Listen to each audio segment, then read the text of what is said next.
Assalamualaikum warahmatullahi wabarakatuh. Bismillahirrahmanirrahim. Alhamdulillahirabbil Allahumma sholli ala sayyidina Muhammad. Amma ba'du. Kepada seluruh subscriber, kepada seluruh pendukung, kepada seluruh penonton, pecinta bambu unik Nusantara, kami di sini akan melakukan review untuk bambu unik yang berjenis bambu unik carang gantung dulurku ya. Untuk kami terangkan nanti kami terangkan tentang bentuk dan ciri-ciri dari bambu unik carang gantung serta filosofi yang terkandung di dalamnya dulurku ya. Jikalau nanti ada keterangan yang kurang pas, mungkin karena kekurangan kami dalam rangka untuk mengedukasi daripada bambu unik carang gantung ya, mungkin para master dimanapun Anda semua berada bisa untuk melengkapi dengan menuliskan komentar di kolom komentar dulurku ya, karena kita manusia pasti ada kelebihan dan ada kekurangannya. Untuk selanjutnya ikuti kami, selamat menyaksikan dan mendengarkan dulurku ya. Mudah-mudahan kita semua selalu diberikan rahmat oleh Allah dan diberikan suatu pemahaman daripada seputar ngaji alam dengan bambu unik yang bersifat bambu unik carang gantung. Ikuti kami, selamat menyaksikan. Ya, ini dulurku, ini kita mau mereview carang gantung dulurku ya. Ini bentuk keunikan daripada carang gantung. Nah, untuk keterangannya ini akan kami ceritakan dulu sejarah ketika mendapatkan bambu unik carang gantung ini dulurku ya. Ini ada dua macam carang gantung dulurku. Ini ada dua bambu unik. Yang satu bambu unik carang gantung yang bersifat berada di tengah-tengah batang dulurku ya, dia tetap berada di atas awal untuk mendapatkannya dulurku ya. Yang kedua carang gantung yang berada di pangkal. Nah, ini sejarah daripada mengapa kok disebut carang gantung pangkal dulurku ya, karena carang gantung yang disebut carang gantung pangkal ini disebabkan karena yang atasnya sudah dipotong lalu keluar carang, dan kemudian carang ini menjadi carang gantung kayak gini dulurku. Makanya ini saya sebut sebagai carang gantung pangkal. Dan yang ini saya sebut sebagai carang gantung batang dulurku. Mengapa saya sebut carang gantung batang yang berada di tengah dulurku ya? Karena atasnya masih utuh dan untuk tumbuh sebagai carang gantung dikarenakan memang daripada carang gantung yang terjadi ini karena terjadi tidak ada masalah daripada bambu utama dulurku ya, memang keluar dan akhirnya menjadi carang gantung.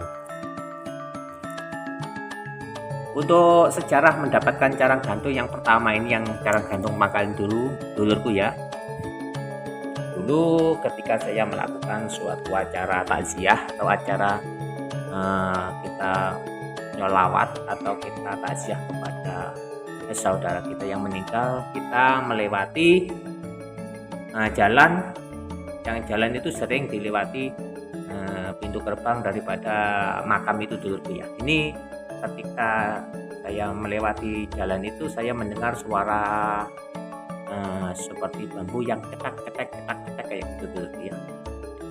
Ketika saya cari, satu rumpun bambu itu bergetar. Ini dari bambu ampel dulurku, ini bambu ampel.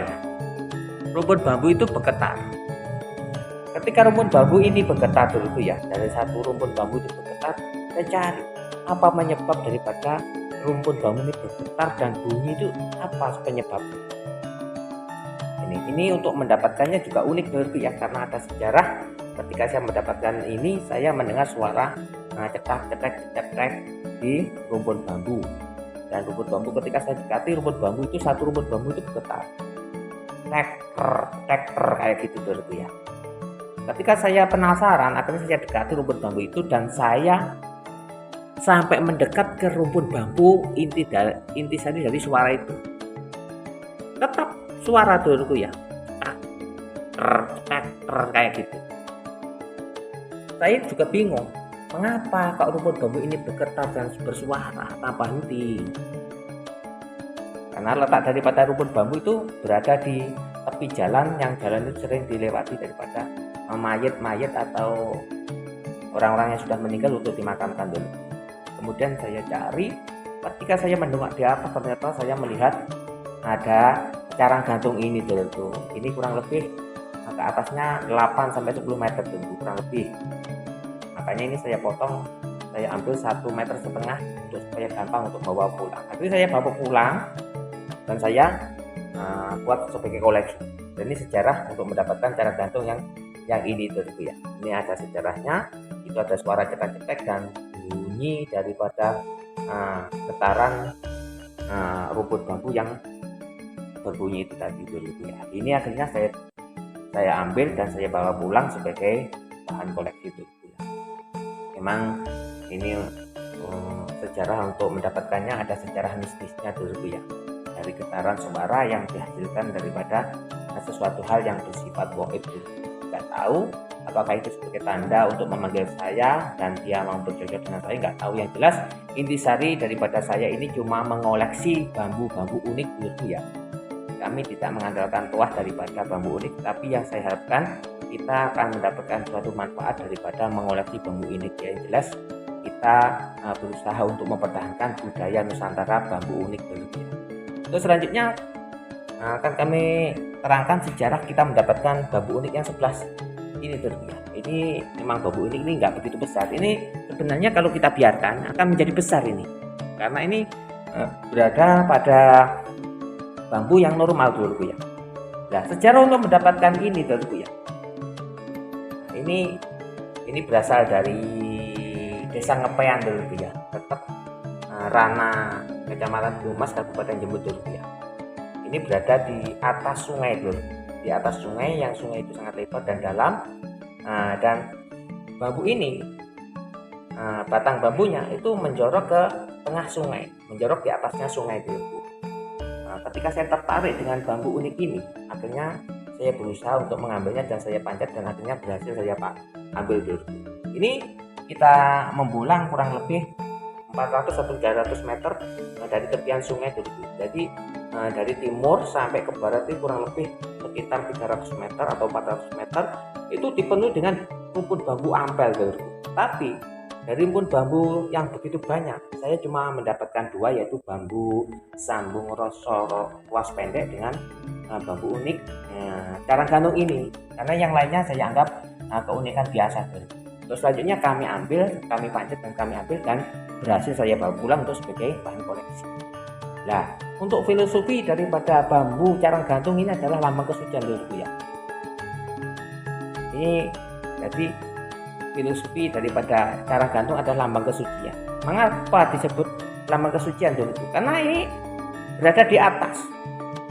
Ini posisi carang yang menggantung dengan berbagai macam tunas bambu yang kecil-kecil sebagai carang yang banyak ini berada di atas. Otomatis akar-akar yang berada di atas ini fungsinya bukan cari makan, untuk menghiasi daripada suatu bambu yang caranya menggantung ini tadi tuh, untuk sebagai hiasan, sebagai penopang daripada kehidupan bambu ini. Kenapa? Karena di carang-carang ini akan tumbuh yang namanya daun, dan dari daun itulah maka akar akan mencari makanan, sari-sari makanan dari tanah dan akan dimasak atau dikelola oleh daun dan akhirnya menjadi suatu makanan tumbuhan dulu yang namanya jadi daun klorofil itu tadi. Dan filosofi daripada carang gantung ini adalah lambang kesucian dulu ya. Kita ini mengetahui bahwasanya, yang saya ketahui filosofi daripada akar gantung ini adalah lambang kesucian. Mengapa disebut lambang kesucian? Karena ini posisi pondasi dengan yang dipondasikan itu berada di atas. Ibarat rumah itu rumah tingkat dulu. Ibarat rumah itu rumah tingkat. Dan posisinya di atas, akhirnya posisi daripada akar gantung ini tidak menyentuh tanah sedikit pun. Artinya terjadi yang namanya edukasi bahwasanya bambu carang gantung termasuk lambang kesucian. Jadi bambu yang melambangkan seseorang yang sudah berada di atas tingkatan level tertinggi daripada dia sudah melupakan yang namanya keduniawian. Jadi ketika kita mengedukasi makna dari bambu unik carang gantung adalah orang-orang yang sudah meninggalkan sifat keduniawiannya adalah orang-orang yang sudah memikirkan tentang bagaimana dia akan hidup di alam akhirat. Ini termasuk bagian daripada lambang kesucian orang yang sudah tidak tertipu dengan yang namanya dunia. Wamal hayatad dunya illa mataul ghurur dulu ya. Ayat Al-Qur'an, wamal hayatad dunya illa mataul ghurur. Ketika kita masih terlalu memikirkan dunia ini dengan berbagai macam segi keyakinan, maka pada hakikatnya kita ini sudah tertipu dengan keberadaan dunia itu yang pada hakikatnya tidak ada dulu. Kenapa? Ketika kita memahami tentang pengkajian wahdatul wujud dulu, kalau kita sudah berkeyakinan pada Allah yang bersifat wujud, maka laisa kamitslihi syai'un, tidak ada yang menyamai Allah dulu. Tiada yang menyamai daripada Sang Maha Pencipta Allah Subhanahu wa taala. Ketika Allah sudah menjadikan daripada langit bumi serta isinya, maka apa yang dijadikan oleh Allah itu namanya makhluk, dan dia tidak akan pernah menyamai yang menjadikan atau menyamai Tuhannya. Makanya filosofi dari bambu cara gantung adalah orang yang sudah mendekatkan diri kepada Allah yang bertempat di tempat level yang berada di atas. Nah, mengapa kok disebut carang gantung? Karena walaupun orang ini sudah levelnya tinggi, sudah berada di atas dan sudah lillahi ta'ala cuma mengharapkan daripada Allah Subhanahu wa ta'ala sebagai penolongnya, maka filosofi daripada carang gantung adalah dia sudah sanggup menempatkan dirinya di tempat yang sudah berada di level atas. Jadi orang-orang yang bersifat seperti carang gantung ini cuma bergantung kepada pokok daripada pangkal daripada yang menciptakannya, daripada keberadaannya. Nah, untuk ayat ini, untuk ayat daripada bambu unik ini adalah ini sebagai pangkal daripada berasal dari mana dia berasal, dan dia selalu bergantung di atasnya dan bergantung kepada daripada batang ini. Nah, batang ini ketika kita buat tafsiran sebagai perumpamaan adalah awal daripada carang gantung ini tercipta. Jadi ketika kita menggunakan ayat innalillahi wa inna ilaihi raji'un, kita sesungguhnya adalah ciptaan Allah, milik Allah, dan pada hakikatnya kita nanti akan kembali kepada Allah.